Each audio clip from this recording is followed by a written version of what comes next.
Assalamualaikum warahmatullahi wabarakatuh. Perkenalkan, saya Anggi Pratiwi bersama dengan rekan saya, Elma Sasmita, akan menyampaikan pertumbuhan ekonomi global.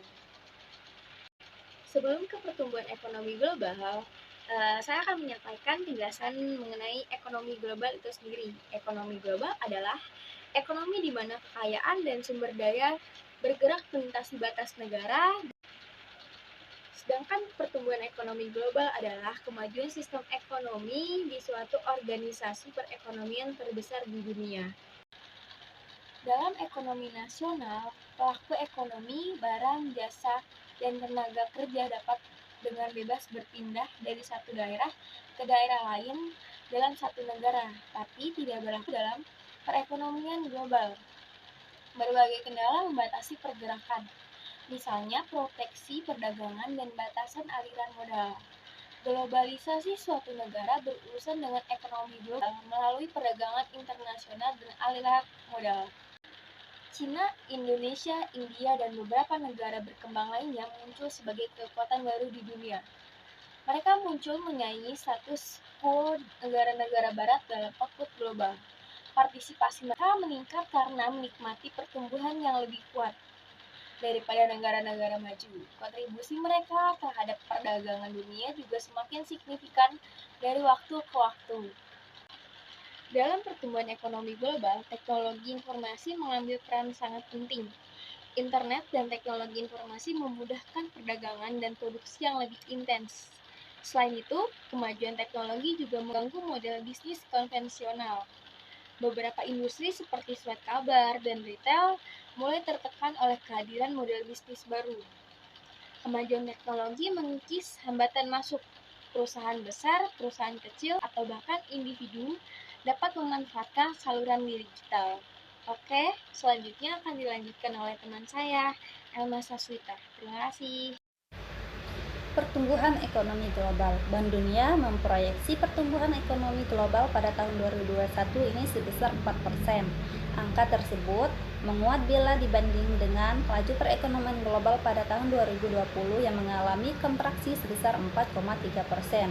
Namun demikian, di dalam laporan proyeksi ekonomi global edisi Januari 2021 tersebut, Bank Dunia menilai kinerja perekonomian tahun ini masih lebih rendah bila dibandingkan dengan proyeksi sebelum pandemi COVID-19 yang memperkirakan pertumbuhan ekonomi bakal di kisaran 5%. Pertumbuhan ekonomi pun diperkirakan akan melambat pada tahun 2022 mendatang, yakni menjadi sebesar 3,8%. Bank Dunia menyatakan meski mengalami pemulihan prospek perekonomian global ke depan masih diliputi ketidakpastian, namun proses vaksinasi serta pengelolaan pandemi yang efektif menjadi kunci utama dalam pemulihan ekonomi ke depan. Faktor penghambat pertumbuhan ekonomi global. Perekonomian global sudah menunjukkan pemulihan, tetapi pemulihannya lebih rendah dari perkiraan karena ada kasus varian Delta COVID-19. Seperti yang diketahui, sempat ada peningkatan kasus harian pada awal kuartal 3 2021 lalu yang menghambat pemulihan ekonomi negara-negara di dunia termasuk negara maju Amerika Serikat, Cina, dan Jepang. Lebih rendahnya perkiraan pertumbuhan ekonomi global juga didorong oleh adanya gangguan rantai pasokan dan energi level global. Kinerja pertumbuhan global pada tahun ini juga terlihat dari sejumlah indikator dini seperti penjualan eceran, Purchasing Managers Index atau PMI, serta keyakinan konsumen yang melambat pada September 2021. Hal tersebut menjadi salah satu indikator pemangkasan proyeksi pertumbuhan ekonomi 2021. Menteri Keuangan Sri Mulyani Indrawati menjelaskan bahwa saat ini setidaknya terjadi dua risiko utama dalam perekonomian global, yakni disrupsi suplai global, serta penyebaran varian Delta dan mutasi terbaru COVID-19. Kedua risiko itu terjadi di tengah masih timpangnya distribusi vaksin di seluruh dunia.